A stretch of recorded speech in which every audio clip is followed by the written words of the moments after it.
No Ministério de Finanças, nós reunimos com Staatssecretários de Fiscaliteit e Belasting, o secretário de Estado que está encarregado com imposto, o senhor Marnix Farrey. Então, está uma reunião para conhecer outro sobre o que tem um trabalho que nós por fazer junto, mas também nós para abertura diferentes temas no financeiro. Então, muito interessado em plano fiscal que nós está vai introduzir e com nós 13 fair share para o governo. Porque como vai bem, alguns países saindo fora de crise e aqui nada compreender esse é muito bom também. Vou ter que percorrer para ter uma repartição de peso de belasting mais justo possível. E tem temporada aqui vou visa eta exigir que toda gente e toda companhia da paga seu fair share.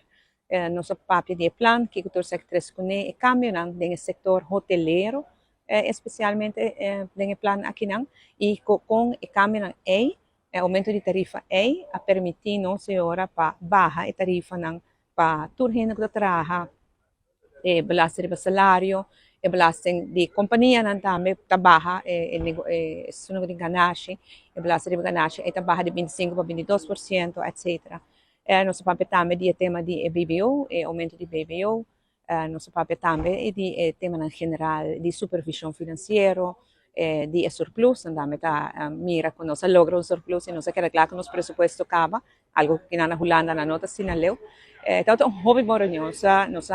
expressar de parte Aruba nos disponibilidade e a determinação que nós temos para nos melhorar a situação financeira do nosso país e uma que nós por ajuda nós dessa aqui nós também batendo na porta a eu penso que essa aqui parte financeira de visita está terminar